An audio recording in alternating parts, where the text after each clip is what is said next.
You get a line, I'll get a pole, honey. You get a line, I'll get a pole, babe. You get a line, I'll get a pole, and we'll go fishing in the crawdad hole, honey, baby mine. Hello, YouTube. I'm getting over a bit of a cold, so I'm coughing a bit. For those of you who watched my fishing video last week, this is the rod that we were putting together, and I managed to get it finished. I went ahead and finished it up last week. I really enjoyed fishing with it. It was a nice rod, and it did a good job. So I went ahead and finished retying the eyes. And what I'm going to show you today, I've had several people ask, how do I set up these 8-foot adjustable cork rigs that I use? So what we're going to do is we are going to go ahead and show you how I rig those up. So we're going to start off with a bobber stopper. Now, if you know what a bobber stopper is, then we're well ahead of the game. If you don't know what one is, though, then you might want to look. This is a bobber stopper. Okay? Actually, these are numerous bobber stoppers. And I tend to find that the black ones seem to hold tighter than any of the rest. And let's see here. Where's my snips? We're going to cut off this loop I've got over here. There we go. And we're going to get started with this bobber stopper. Now, the way that this works, if you look at it, let's go ahead and release my bail here so I've got extra line. The way that this works, if you look carefully, you will see that there is a little loop right here on the end of this bead. See that little loop right there?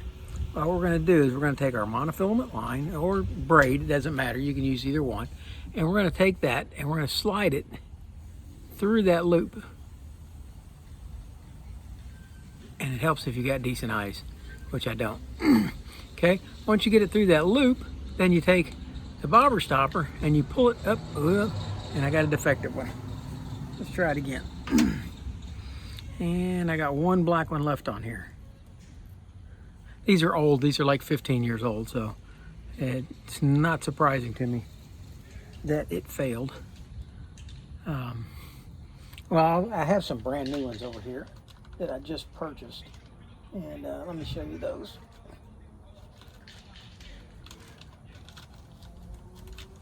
There we go. I just ordered 3,000 of these off of Amazon for like $10. And yeah, it's got the same loop. See the little loop right there?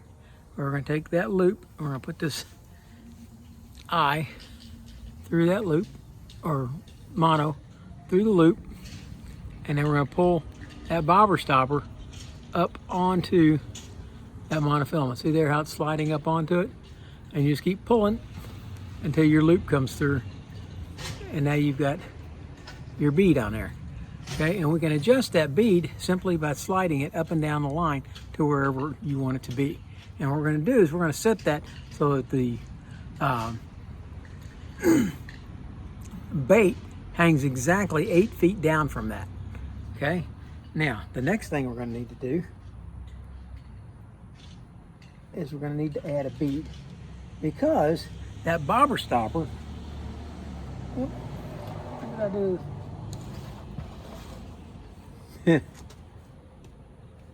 Well, apparently I didn't come out with the float. I'll be right back. Okay, I'm back, and cold's getting me. I've mostly got it whooped, but it's been getting a hold of me.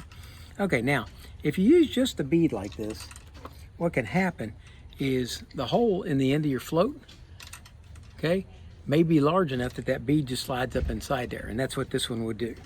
Okay, so what we've done, on top of the bobber stopper, we're going to add, or actually just below it, I say on top of, this is including the bobber stopper, we're going to add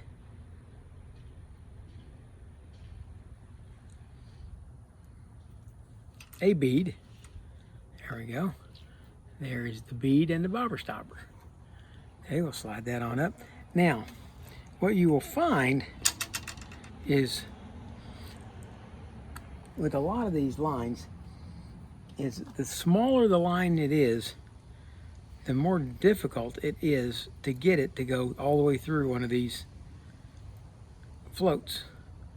And what I have found, let's see if this one was going to go.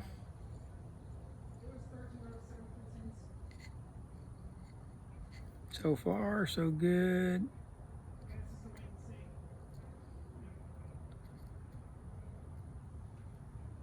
And it's going to hit and not want to go all the way through. So what I have found that I do in that situation is I'll get a heavier line like this one. And I'll take and double it up and run it through, because it tends to be able to get it to go through better usually. There's one. Okay. Okay, let's turn it around and try it from the other direction. Yeah, it's going to go better the other way.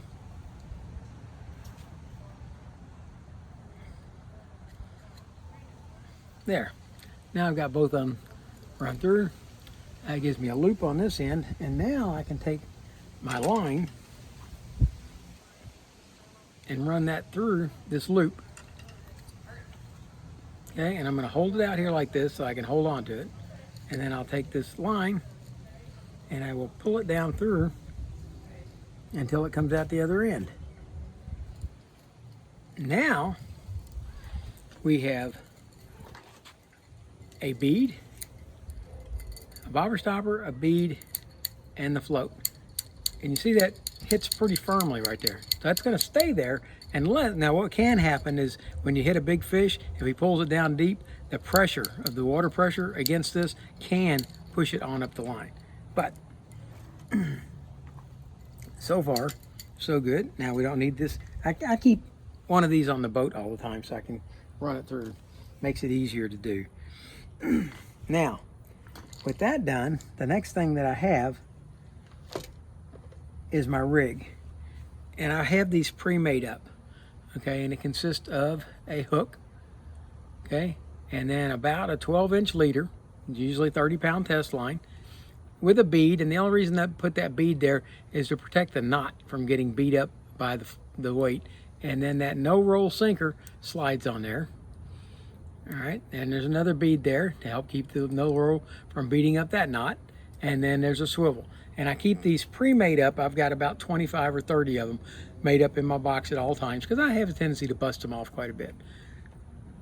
And then I'm going to tie this on.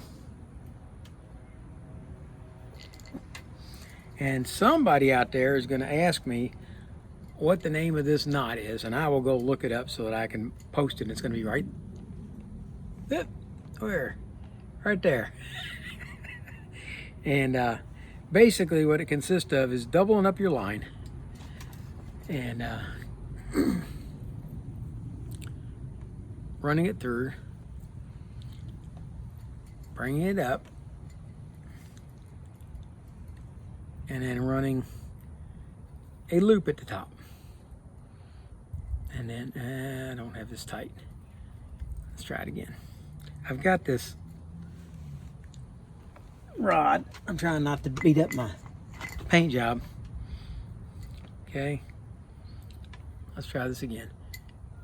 Doubled up loop, bring it up, wrap it around your finger like so, and then take it around once, twice, 3 times.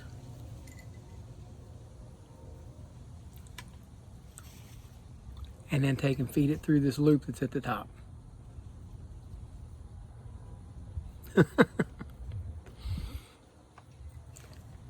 It works real easy when you're not trying to show somebody. Okay, and you got hold of that loop, and that gives you, if you look, you'll see you got the regular line and 2 other lines. You got the loop and then the straight line. Okay, we're going to take and wet this, pull it up, There we go. Pull on the loop to ensure it's good and tight, and then grab these two again and cinch them up one more time. And then you cut all these three off right here.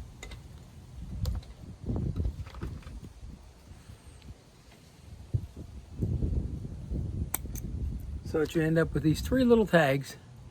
See those three little tag ends? And I have never had that loop, that knot ever break on me. This, if anybody asks, is a improved cinch knot, and I've never had any trouble out of those either. So that, now how do we set this to 8 feet?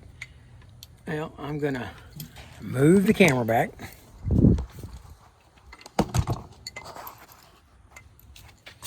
And step back. All right, now what I will do is, this rod is 7 feet tall. Okay, so what I will do is I will adjust this. If we look right now, my line is right about right at about 7 feet. So what we want to do is we want to take and allow it another foot. Okay, so 7, and we're at about 9 feet now. So I will take and not allow it to be all twisted around the rod.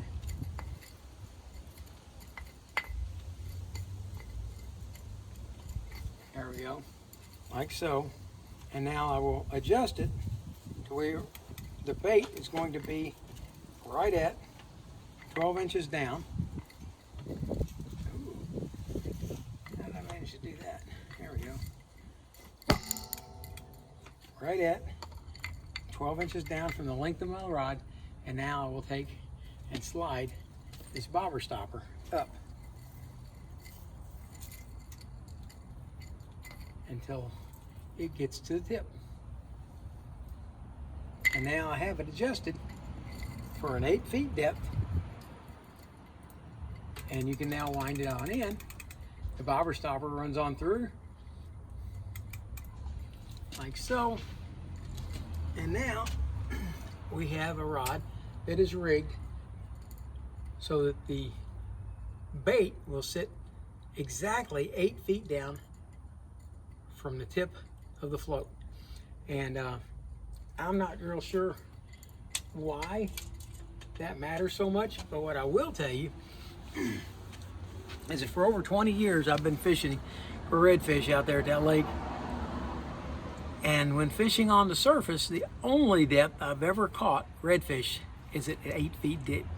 I've tried 7 feet, I've tried 9 feet, I've tried 10. Only at 8 feet do I catch redfish. And not sure why that is, but it works for me, and hopefully it will work for you if you want to try it out. You can use that same rig for other kinds of fish. I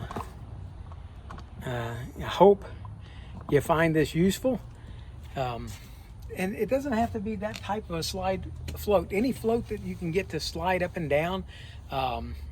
Ken brought me some this week that have an eyelet at the top. They're weighted at the bottom, but they have an eyelet at the top, and the line doesn't go all the way through. But you can put the eyelet on the line with a bead at the top and the bottom, and it will still work the same thing. It will do exactly the same thing. So be creative. I once, back in the old days when I didn't have enough money to be able to afford floating weights like that, I used to make them out of Coke bottles. I would take and